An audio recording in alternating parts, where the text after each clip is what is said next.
Buenas tardes, buenos días, bienvenidas todas, bienvenidos todos.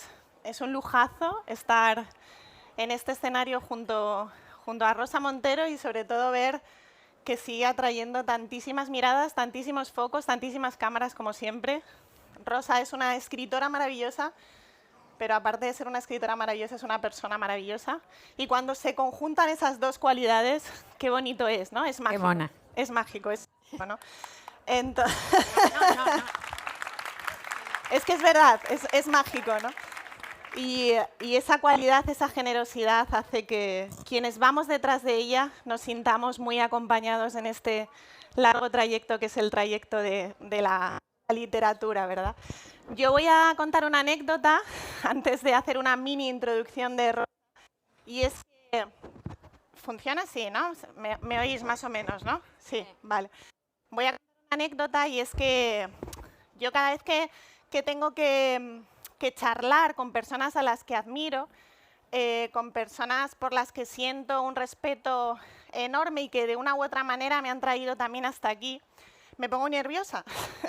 Pero me pongo muy nerviosa ya no en el escenario, sino desde que me levanto por la mañana, ¿no? Entonces tiendo a tirarme cosas encima, en fin. Esto ya me pasó cuando entrevisté a Fran Lebowitz en Madrid, justo antes de la pandemia. Yo estaba charlando con ella, estaba además en un hotelazo de estos, porque Fran Lebowitz solo va a hotelazos. Y entonces de repente estaba charlando con ella y yo, que tiendo a mover bastante las manos, estaba moviendo y me tiré la botella de agua encima en un vestido precioso que yo me había puesto para la ocasión y me puse perdida, ¿no? Bueno, pues esta mañana me ha pasado algo parecido durante el desayuno, y es que yo bajé con mis mejores galas y de repente moví la mano y me he tirado un vaso de zumo encima, literalmente, con lo cual me he tenido que cambiar, Rosa. Estás muy guapa. Yo te veo ideal, de verdad. Con lo cual, bueno, pues esto son cosas que me pasan solo con mis ídolos. Entonces, esto pasará... Será una anécdota que compartiremos siempre, ¿no? Será una anécdota que compartiremos siempre, ¿no? Entonces, mira, tienes que tomar Sumial. ¿Sumial? Sí. Sumial es un betabloqueante que yo descubrí por casualidad. Sí, pero yo conozco el Sumial y he de decirte que no me hace nada, porque esto me lo mandaron para que me lo tomara el día que recibía el Nadal y a mí aquello no me hizo nada, ¿eh? O sea... Pues entonces tendrás que tomarte un poquito más de Sumial. ¿Más todavía? Sí. No, pero en serio. ¿Sabéis? Yo creo que la gente que escribimos entre otras cosas porque no nos gusta hablar en público. Bueno. ¿No? Sí. Yo de pequeña era tartamuda. Y hasta los 30 años, en realidad, era incapaz de hablar en público, ¿eh? Me ponía toda roja, me temblaban las piernas. Estuve en la universidad durante el franquismo, en todas esas asambleas enormes que había, que no dábamos clase. Y tenía cosas que decir, pero nunca jamás me atrevía a levantarme a decirlas, porque es que no podía decirlas, ¿no? Y cuando presenté con 29 años mi primera novela, así de mal, ¿no? Yo dije, no voy a tener más remedio que aprender a hablar. Y he conseguido hablar, parece que hasta no me cuesta esfuerzo. Las dos cosas de las que me siento más orgullosa en mi vida es haber aprendido a hablar en público y haber dejado de fumar, ¿eh? Es la otra. Bueno. Como digo en mi último libro, El peligro de estar cuerda, los escritores y tal, y la gente que nos dedicamos a cosas creativas, seamos buenos o malos, tenemos una personalidad adictiva, ¿no? Es adictiva, sí. Es adictiva. Y yo fumé durante 20 años 3 paquetes al día. O sea que comprenderéis que me sienta verdaderamente orgullosa de haber dejado de fumar. De haberlo conseguido, claro que sí. Pero siguiendo con lo de hablar... Es que, bueno, lo primero es, de verdad, para la mucha gente que sé que tiene problemas de hablar en público, pues hay que repetirse como un mantra, porque claro, te sientes como fatal, ¿no? Piensas que vas a hacer el ridículo, entonces lo que haces es hablar cada vez más deprisa y cada vez más bajito, con lo cual haces el ridículo, efectivamente. Entonces hay que repetirte como un mantra. Lo que digo va a interesar. Lo que digo va a interesar. Hasta creértelo, de verdad. Entonces ya contarlo despacio y tal. Pero bueno, en el trayecto ese, mientras iba aprendiendo, pues me encontré con alguien que me habló del Sumial y de verdad que es una diferencia, os lo recomiendo vivamente. Tendré que subir la dosis porque ya te digo que aquel día no me hizo demasiado... Pero es que es muy gordo ganar el Nadal, entonces ¿qué te tomaste? ¿10 miligramos? Pues tómate 20, joder. Bueno. ayuda, te quita el pelo, no te tranquiliza, que es lo bueno.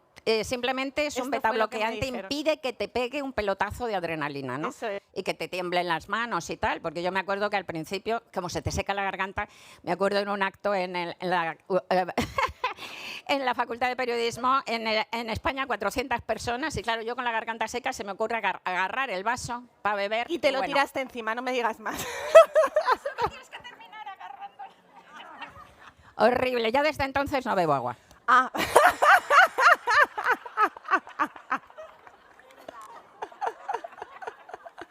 Bueno, ya pasados los primeros nervios, no hay peligro de que me tire el agua encima, porque además Nunca se sabe. es agua, o sea que no pasa nada. Déjame que lea brevemente unas líneas que había preparado y empezar a conversar, que para eso estamos aquí y para disfrutar, por supuesto, contigo.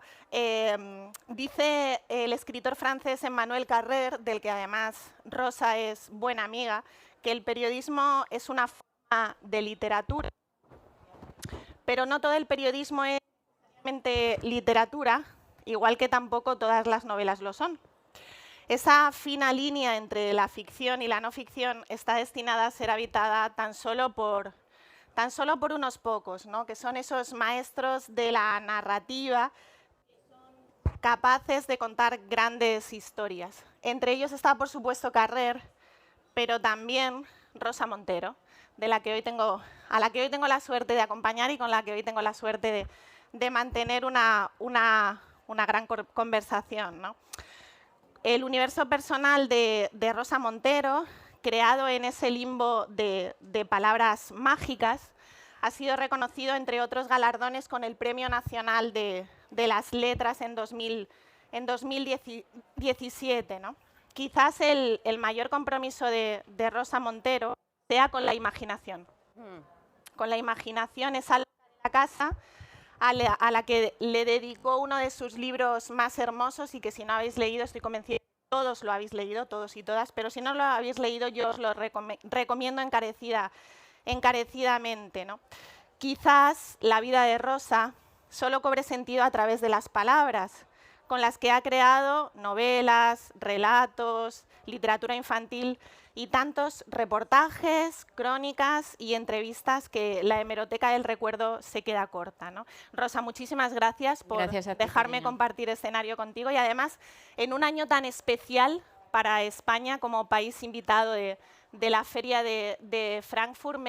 Me gustaría empezar preguntándote precisamente por eso, ¿no? Por ese universo tan especial que llevas creando desde hace tantos años, y si efectivamente para ti la imaginación sigue siendo esa loca de la casa. Completamente. Bueno, qué bonitas palabras. Muchas gracias, cariño. Eres extraordinaria. Estoy feliz. Realmente, primero, dejadme decir que estoy feliz de estar aquí. Muy honrada de que seas tú. Ya me haya hecho otras entrevistas siempre maravillosas. Es una gran periodista, una gran entrevistadora, una estupenda escritora.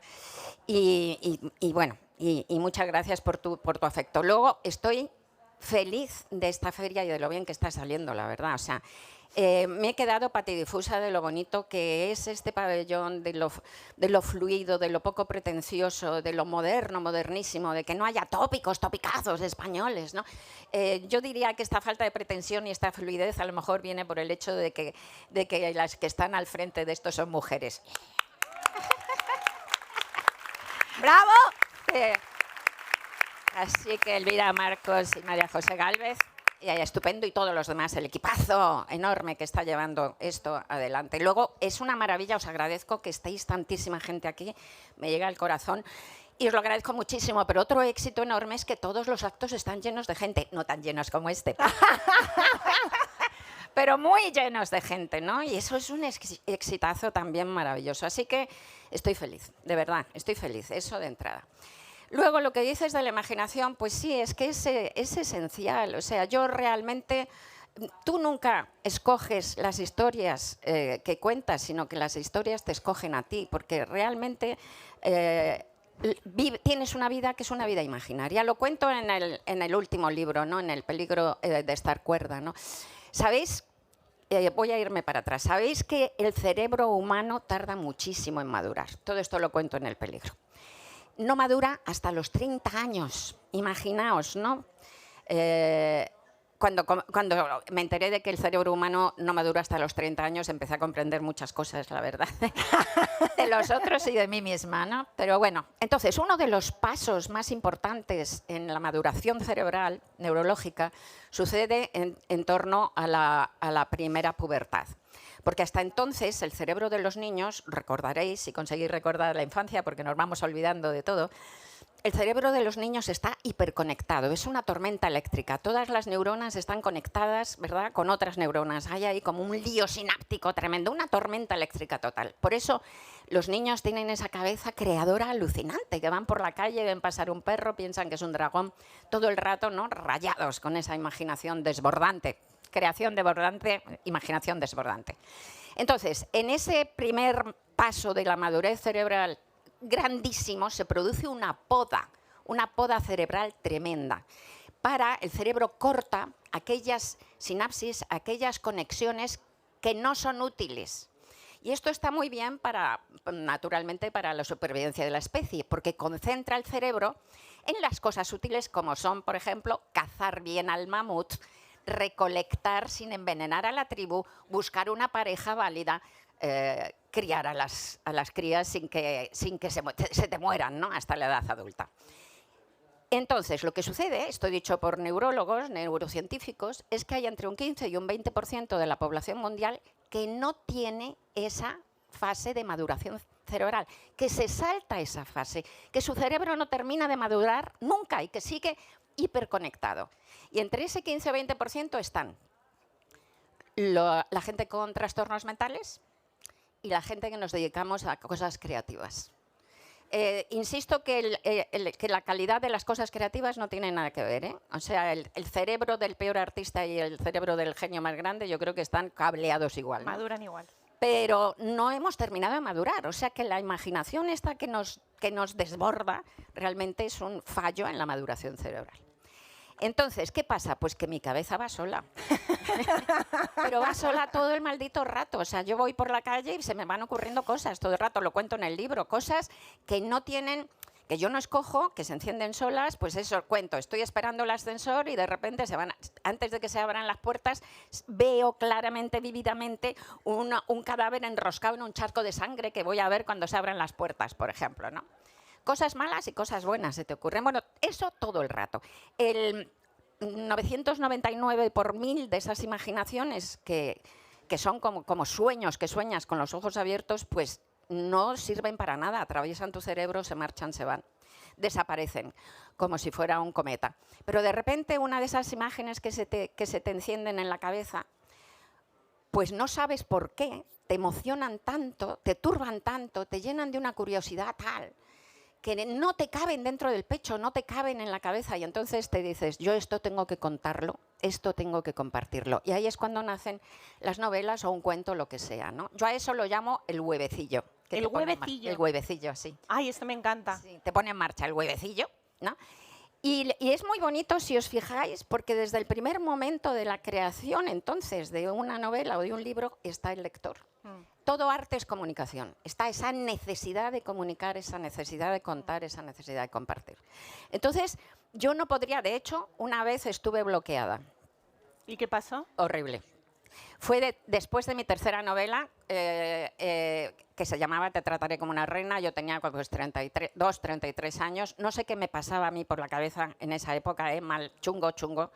Porque todas mis novelas, no es que lo haya escogido yo voluntariamente, salen así al final, pueden ser muy duras, pero al final hay como una cierta esperanza, menos todas, menos Te trataré como una reina, que es una novela terrorífica, que acabo con todos, me porté muy mal con todos los personajes, muy los oscura, dejé ¿no? hechos polvo, a todos los personajes los dejé hechos polvos. Bueno, y después de esa novela me bloqueé. Empecé otra novela, se me murió, se muere, llevaba 100 y pico páginas, se muere, dejé de creérmela, la tiré tontamente, no hay que tirar nada porque te desespera más, hay que guardarlo, pero bueno, la tiré y solamente me quedé con las 5 primeras páginas, que son un cuento que publiqué en Amantes y Enemigos, pero estuve casi 3 años sin poder escribir. Y no es no poder escribir. Esa es la cuestión, es lo que quería explicar. Eso del miedo a la página en blanco es una tontería. Se escribe en la cabeza, ¿verdad? Se escribe en la cabeza. Como decía José Donoso, el chileno del boom, decía maravilloso, José Donoso le llamaba al bloqueo, lo llamaba la seca. La seca, es perfecto, porque lo que sucede es que se te seca la cabeza. Se te seca ese cerebro, torbellino de imágenes que tienes todo el día y que, insisto, son inútiles normalmente, ¿no? Pero es que ese torbellino de imágenes para ti son la vida. Y aunque esté dando todo este rodeo, estoy contestando tu pregunta. Para ti son la vida. O sea, tú vives a través de ese torbellino de imágenes. Cuando se te seca, como se me secó a mí, que ya no tenía esa imaginación, no podía conectar con la vida. La vida se quedó convertida en algo en blanco y negro. No podía conectar con mis emociones. No lo entendía entonces. Ahora lo he entendido cuando he escrito El peligro de estar cuerda. Es que me he dado cuenta de que por razones diversas, bueno, es que está complicado, habría que irse más para atrás, pero bueno, por razones diversas, la gente que nos dedicamos a cosas creativas, tenemos como una distancia. Ay, lo voy a contar. No te voy a dejar hablar nada. O sea, que quede claro que yo he venido a escucharte. Bueno, gracias, corazón. Aparcad esto que os he dicho hasta aquí y voy a dar una explicación un poco antes. En el libro lo que hago es intentar entender por qué llegamos a escribir, etcétera. Bueno, he leído a muchísimos autores y tal.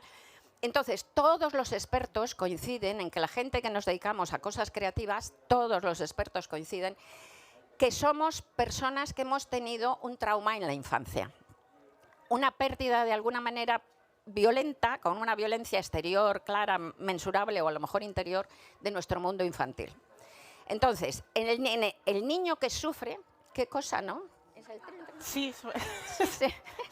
Banda sonora. Sigamos.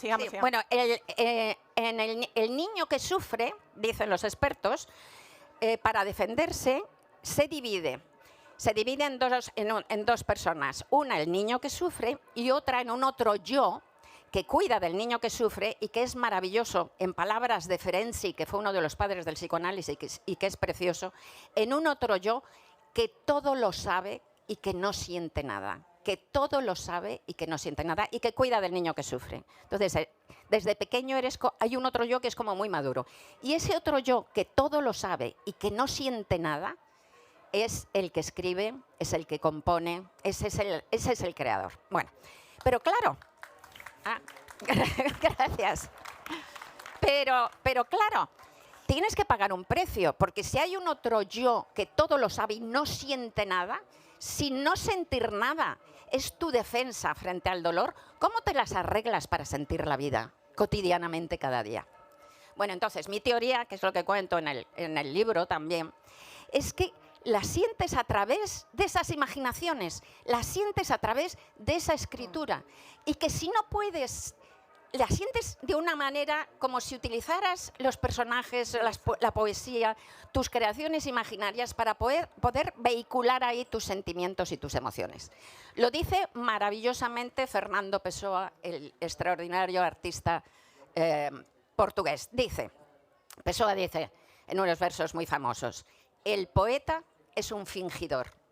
Finge tan completamente que finge sentir dolor del dolor que en verdad siente.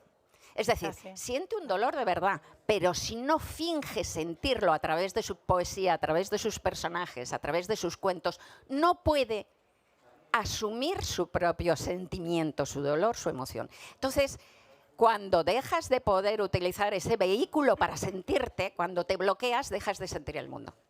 O sea, fijaos si es importante la imaginación. La imaginación es lo que nos ata al mundo. Yo creo que a todos en general, de alguna manera. No solo a los creadores. Pero no solo.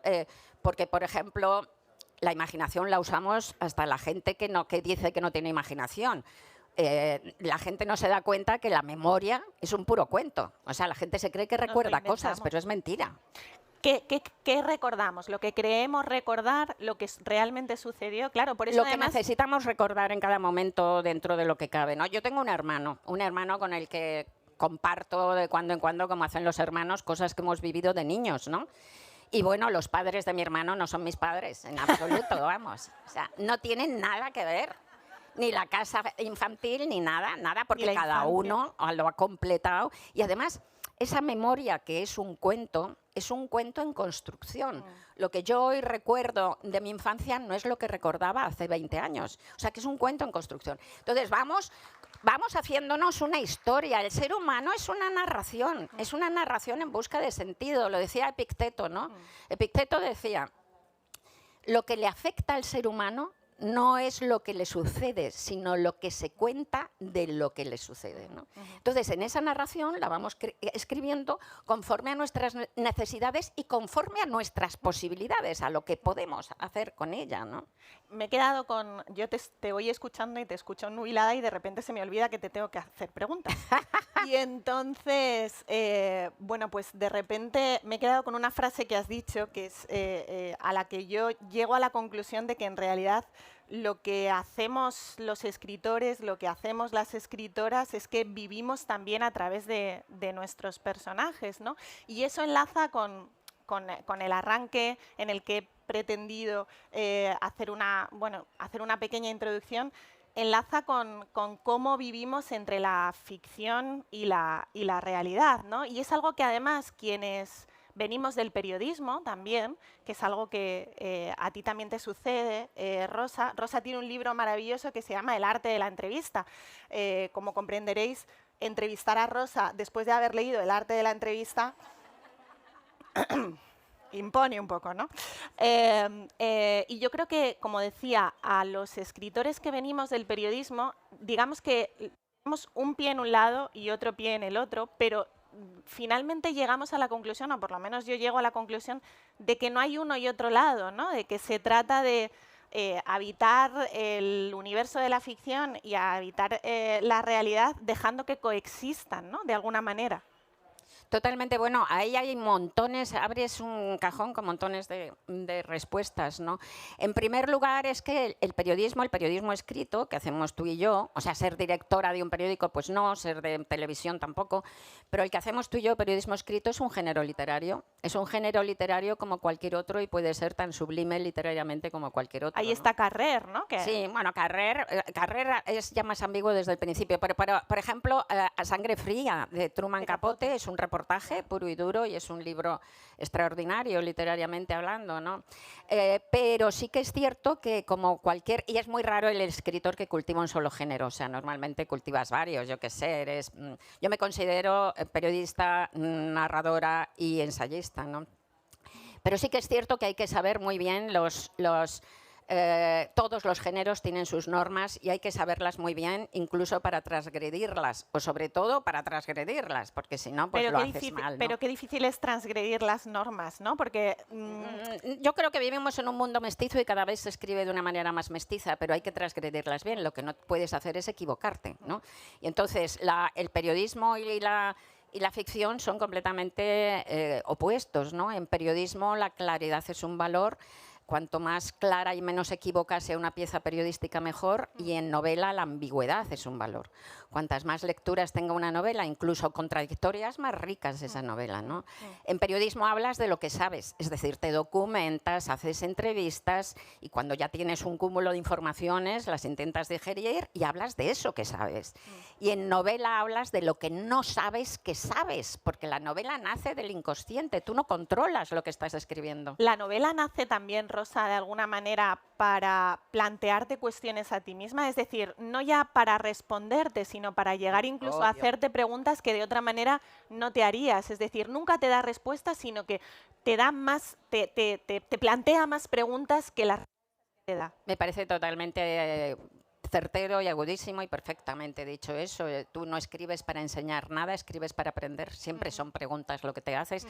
Preguntas sobre las obsesiones tuyas, ¿no? Preguntas básicas que además nunca tienen respuesta total. O sea, te vas acercando, te intentas acomodar a esos grandes secretos, a esos grandes misterios de la vida. Yo escribo esencialmente, yo creo, para perderle el miedo a la muerte, ¿no? Intentas irte acomodando a ese agujero, ¿no? Y entonces, me parece que tu definición es perfecta, ¿no? Pero entonces, aparte de la diferencia entre el periodismo, de lo que tú has dicho antes, que me ha parecido también muy interesante, ¿no? Entre el periodismo y la ficción, de todas maneras yo creo que también la gente que no vive estas cosas y que ni es escritora ni nada, también vive en gran parte en una ficción. Es lo que yo no me fío nada de la realidad. Esta es la cuestión. A mí la realidad me parece una cosa muy poco fiable. Me parece una construcción social y una construcción personal. Como os decía, la memoria, una construcción. Pero es que la realidad, de entrada, la realidad es un espejismo. Sabéis que dentro de cada uno de nuestros ojos, en el centro de cada uno de nuestros ojos, hay un punto ciego que el ojo no ve. Ahí donde el nervio óptico se inserta en la retina, hay un punto ciego que el ojo no ve nada. Y no os creáis que es la puntita de un alfiler. Es un punto ciego que tiene entre 2 y 4 grados del arco visual. Y la luna tiene medio grado. O sea que imaginaos qué pedazo de puntazo ciego tenemos cada uno dentro de los ojos. Ahora, mirad para un lado y mirad para otro. No se ve. El punto ciego no se ve. Porque el cerebro se encarga de completar imaginariamente aquello que no vemos. O sea que vivimos literalmente en un espejismo. Y no solo eso, sino que todavía hay cosas peores, ¿sabéis? El glaucoma. El glaucoma es una enfermedad insidiosa de la vista porque vas perdiendo visión periférica y el ojo se va quedando encerrado en un tubo, ¿no? Entonces, es insidiosa porque es muy difícil de detectar, porque hasta que de repente alguien que ya lleva con glaucoma sin saberlo años, de repente un día va a dar la vuelta a una esquina y para su desconcierto total se pega contra una pared porque no hay esquina. Y es que el ojo ha ido completando todo lo que ha ido perdiendo de vista hasta que hay un desfase tan grande entre lo que no ve y lo que inventa, que puede inventar una esquina donde no hay. Ahora, esto si lo pensáis bien, a mí me pone los pelos de punta. Que puedas vivir en ese mundo que la mitad es inventado, me pone los pelos de punta. Más cosas, si me dejas decir. Sí. Para darnos cuenta de hasta qué punto lo que nos contamos es lo que vivimos, ¿no? Hubo en 2015, me parece que es, una encuesta que ha sido la más grande que se ha hecho nunca sobre la depresión y sobre las causas desencadenantes de las depresiones graves. Entonces, una encuesta hecha con más de 80 y tantos mil sujetos de 23 países, entre ellos España. Y se preguntaban un mogollón de cosas, pues se miraban muchas variables, ¿no? Pues el nivel educativo, por supuesto si eras hombre o mujer, la edad, el dinero que tenías, si vivías en el campo o en la ciudad, montones de cosas. Pero lo que me interesa es que una de las preguntas era, una de las conclusiones a las que llegaron era que si eras viudo o viuda, eso no te predisponía de manera significativa para tener una depresión grave. Pero si eras divorciado o divorciada, sí, en una mayoría de países. Ahora, explicadme a ver por qué. Pues yo me quedé patidifusa cuando leí eso, porque soy viuda. Además dije, ¿cómo es posible? ¿Cómo es posible? Entonces, te preguntas, ¿qué es lo que le falta al divorciado o divorciada que no le falta al viudo? Obviamente no es la persona amada, obviamente. ¿Qué es lo que le falta al divorciado o divorciada? Un relato consolador. Claro. Un relato consolador, porque cuando se te muere tu pareja, pues puedes hacerte un relato consolador de tu vida, de la relación y tal, y aferrarte a ello para seguir viviendo. Pero cuando tienes a tu ex por ahí dando la lata, es imposible hacerse un relato consolador. Todo algunos ex. Algunos ex, pero en general, ¿no?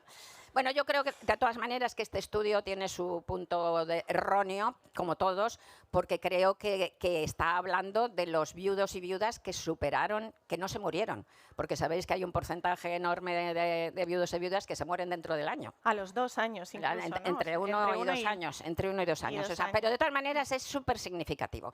Si cambias de relato, cambias tu vida. Claro. Por eso ahí se basan tantas terapias, como el psicoanálisis clásico, en cambiar el relato para curarte, digamos. Vamos a volver un poco a las relaciones entre periodismo y literatura, porque aparte de esto que estábamos hablando, yo creo que hay una clave, ¿no? Y es el lector, ¿verdad? Tú has dicho antes, Rosa, que todo arte es comunicación.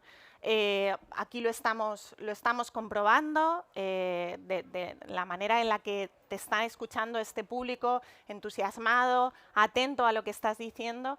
no sé si me equivoco, pero yo tengo la sensación de que hay una diferencia también básica entre el periodismo escrito y la ficción. Y es el hecho de que yo escribo ficción, no tengo en mente a un lector, no tengo en mente, nunca tengo en mente a un lector. Y en cambio, cuando escribo una entrevista, cuando escribo un reportaje, cuando escribo una crónica, no puedo perder nunca de vista al lector. Es decir, el periodista es siempre para el lector explicarle la realidad, ¿no? Pero en cambio, el escritor nunca tiene en mente al lector. Es, bueno, absolutamente, firmo todo lo que has dicho, lo diría con las mismas palabras, absolutamente. Entonces, es tan íntimo, como decíamos antes, que una novela es como un sueño, que sueñas con los ojos abiertos, es un proceso tan íntimo que realmente yo creo que escribimos para el lector que llevamos dentro, escribimos el libro que nos gustaría leer. Que nos gustaría leer. Intentamos escribir el libro que nos gustaría leer. Y es verdad que como periodista, la voz del periodista es una voz pública, es una voz social, es una voz colectiva en cierto sentido y por supuesto que depende muchísimo, escribes de una manera muy distinta si estás escribiendo en un periódico generalista, si estás escribiendo en una revista especializada de un tema especializado, bueno, hasta pones unas siglas y pones entre paréntesis lo que significan para el lector. El lector está siempre, o sea que me parece una observación estupenda. No perder nunca de vista a ese lector. También. A lo mejor te... Sí, no, es que esto no... Sí, sí, vamos a cambiar directamente en este... Así voy a estar más cómoda. Ahora mucho mejor, sí. Mucho mejor. Antes decías también que no te fías nada de la realidad y eso tiene mucho que ver con ese relato que nos vamos construyendo con mucha ayuda de la ficción, con mucha ayuda de la ficción, porque si algo nos permite la ficción, tanto a los que escribimos como también a los lectores, creo yo, es poder habitar más y mejor la realidad, ¿no? Poder lo inhabitable. Eso es. Poder evitar lo inhabitable. Eso es, ¿no? Entonces, pero también me gustaría que reflexionáramos un poco con el hecho de cómo, a medida que vamos siendo cada vez más capaces de transgredir, que es lo que has dicho tú antes, debemos ser conscientes de que lo normal no es, digamos, lo que nos llevan diciendo que es lo normal a través de, yo me atrevería a decir casi siglos, ¿no? Sino que la normalidad tiene que ver con lo normativo. Exacto. Y aquí me estoy refiriendo tanto a nivel social como incluso casi a nivel literario también, ¿no? No, siempre, absolutamente. Bueno, acabas de tocar otro de los temas de mi último libro, ¿no? que precisamente es una reivindicación justamente de la diferencia, ¿no? Y has puesto el dedo en la llaga en el sentido de que nos venden la idea de que lo normal es sinónimo de lo más habitual, pero no es verdad en absoluto. De hecho, lo normal no existe. La normalidad no existe, ¿no? En 2018, en la Universidad de Yale, en Estados Unidos, que como sabéis es una de las universidades más importantes del mundo, pues se hizo un estudio, se hizo una investigación que concluía esto, que la normalidad no existe, que lo que llamamos normal no es más que la media estadística de todas las posiciones posibles con respecto a un tema. Entonces, es casi imposible imaginar que haya una mujer o un hombre en el mundo que atine en todos sus parámetros con esa media estadística. Todos somos divergentes en algo. Y es verdad que unos son mucho más divergentes que otros, hay gente más rara que otra, ¿no? Pero aún así lo normal no existe, lo verdaderamente normal es ser raro. O sea, una panoplia de raros, cada uno a su vez con otro montón de raros iguales, porque puedes imaginar la persona más rara del mundo y os aseguro que hay un montón igual. Un montón igual. A mí me pasó una cosa hace muchos años, ¿no? Una amiga de unos amigos, que yo no la conocía mucho, pero que me parecía una mujer extraordinaria, de templada, de serena. Yo que soy, que mi nivel de ansiedad y de nervios va entre mucho a demasiado, ¿no? En general. Pues a mí me maravilla esta gente templada y tal. Y esta mujer me parecía, y seguro que lo era, y lo debe seguir siendo, no, hace tiempo que no la veo. Bueno, entonces un día me contó que guardaba cuando se cortaba las uñas de las manos y de los pies, guardaba todos los recortes en cajitas de cerillas. ¿Cómo? Sí, me contó esto, sí. Es un poco grimoso. Bueno, entonces, y que cuando se separó de su marido, le mandó una de estas cajas a su ex. Bueno, a mí me pareció tan peculiar esto, y además ya os digo, en una tía súper templada, me pareció tan peculiar que escribí un artículo sobre rarezas en El País Semanal, estoy hablando de hace 25 años, no sé, un artículo contando esto y tal, respetuosamente, ¿no? Y tal. Y entonces lo más alucinante, que aquí viene lo más interesante, es que era entonces cuando el País Semanal vendía, yo qué sé, millones, ¿no? 2 millones y tal. O sea, era digamos que era una cala de la sociedad grande. Recibí como 5 o 6 cartas de personas diciendo que ellos hacían lo mismo. No puede ser. Bueno, lo del ex creo que no. Quiero decir, lo de guardar de guardar los recortes. Esto me acaba de recordar a lo que hacía Pilar Miró, que Pilar Miró lo que hacía era enviar a sus ex, a la persona con la que ya, bueno, sí, ex, vaya, le mandaba un cactus. Bueno, pero eso tiene su gracia, ¿no? Decirle, mira... No sé si el que la recibe. No, el que la recibe seguro que no, pero vamos, tiene una gracia más evidente. Pero esto es increíble, porque además acabo de contarlo, hay mogollón de gente que es tan rara como el más raro, siempre hay un montón. Lo conté en México hace poco, en Querétaro, que he estado, y de repente se levanta una también de la audiencia y dice, no, pero es que eso es por un filtro amoroso. Mi madre toda la vida ha rayado sus uñas y se las ha puesto en el azúcar a mi padre.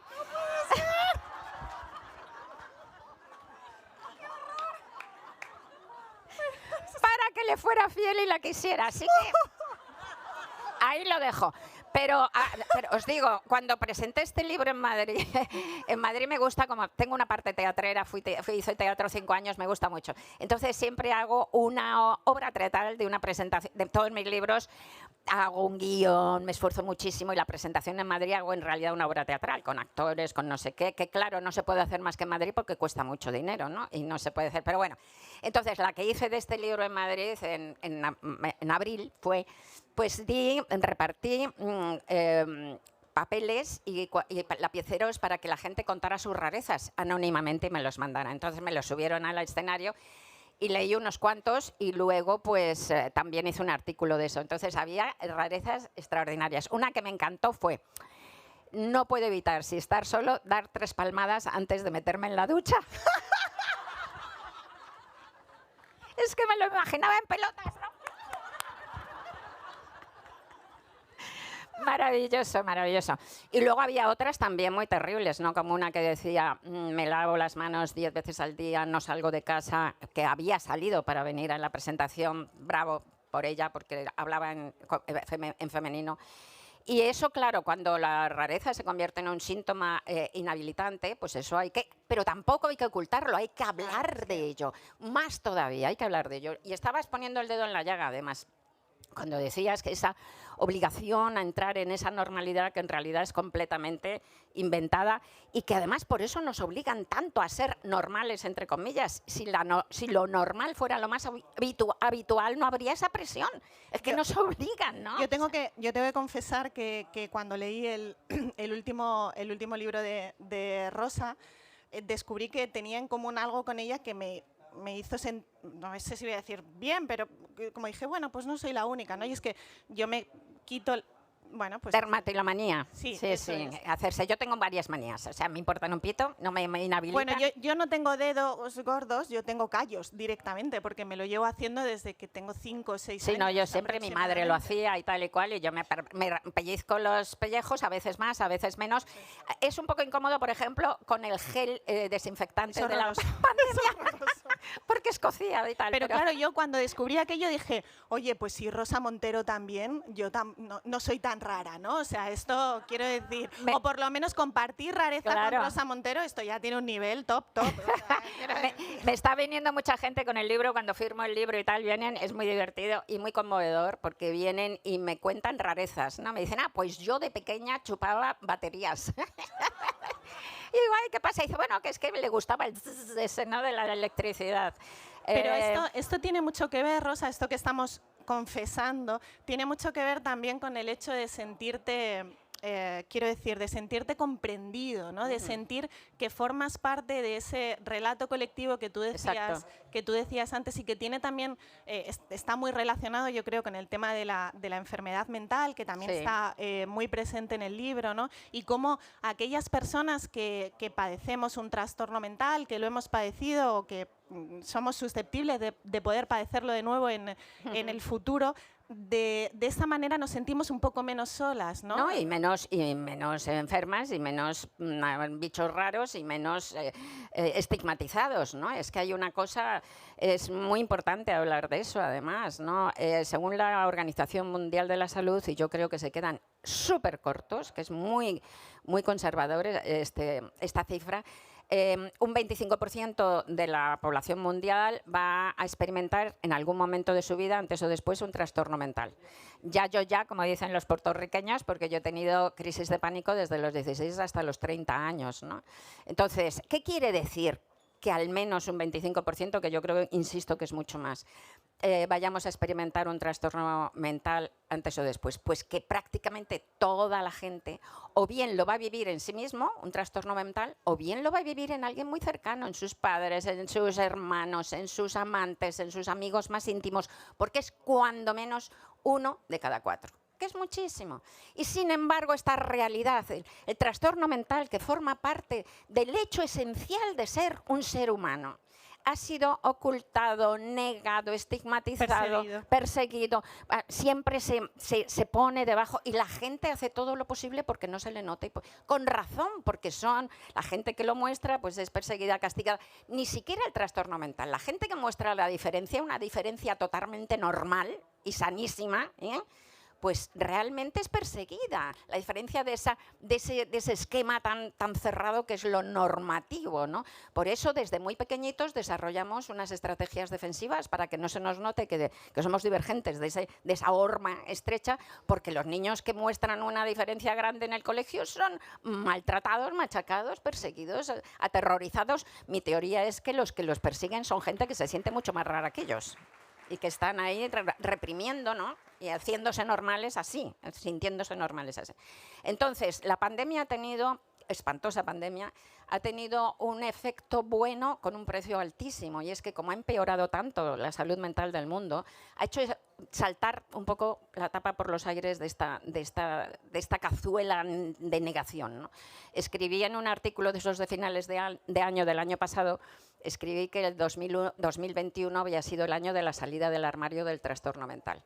Se ha abierto un poquito la puerta y ahora tenemos que terminar de abrirla a patadas. A patadas. No podemos permitir que se cierre, no podemos permitir que se cierre. Tenemos, como digo, el trastorno mental forma parte de lo que somos. Así que, y encima además, estar loco, que si has estado ahí, lo que se llama mal llamado estar loco, en realidad es una soledad.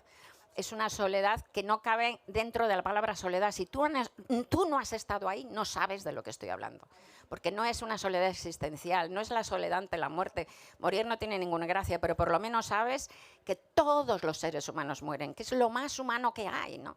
Pero la soledad psíquica te engaña, la soledad del trastorno psíquico te engaña y te hace creer que eres el único, la única que se siente así. Por eso te arrebata la palabra, por eso te impide siquiera comunicarlo, porque te sientes un maldito marciano. Yo me he sentido que llega un gigante, te pega una patada y te vas de la realidad. Por eso no me fío de la realidad.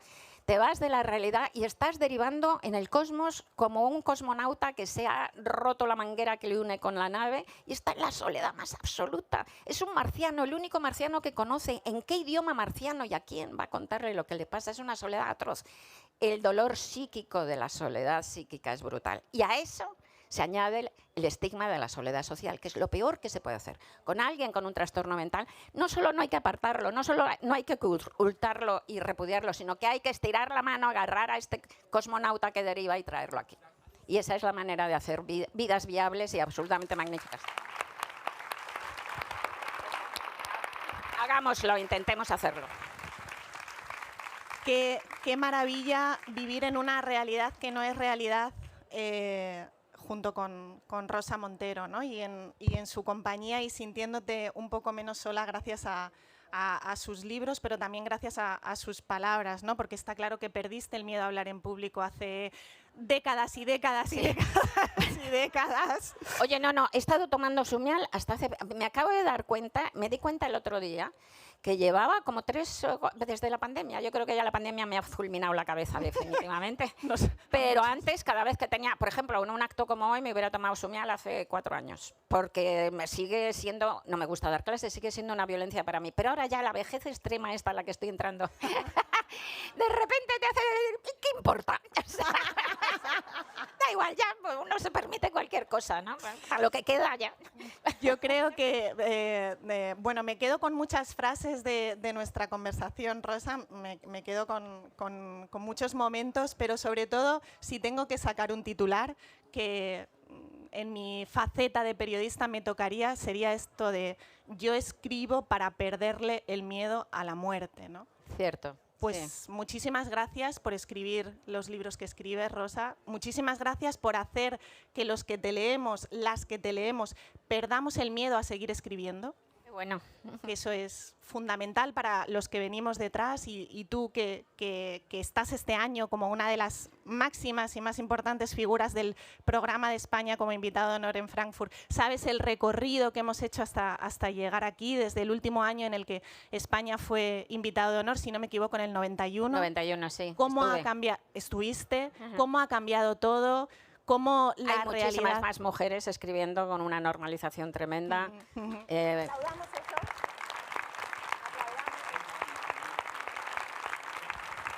Y luego la literatura española está en un momento, yo creo, extraordinario. Montones de gente joven, hombres y mujeres, haciendo obra magnífica y luego gente mayor como nosotros siguiendo haciendo una obra. O sea que está bien. ¿Sabes lo que pasa, Rosa? Que la edad es relativa, ¿no? Y como tú bien dices, confiemos un poco menos en esa realidad que pretenden hacernos o que normalizan sin darse cuenta o sin darnos cuenta de que es una convención. La edad está en la mente también y tú eres una persona jovencísima, de espíritu, de mente, de escritura y ojalá tener a hadas madrinas tan maravillosas como tú, las muchas escritoras que, como tú bien dices, estamos ahora escribiendo. Tenemos la suerte de tener a hadas madrinas. Qué bonito, como tú. qué linda. De verdad que es un lujo, es un lujo. Muchísimas gracias a todos por acompañarnos aquí esta mañana y por hacernos sonreír.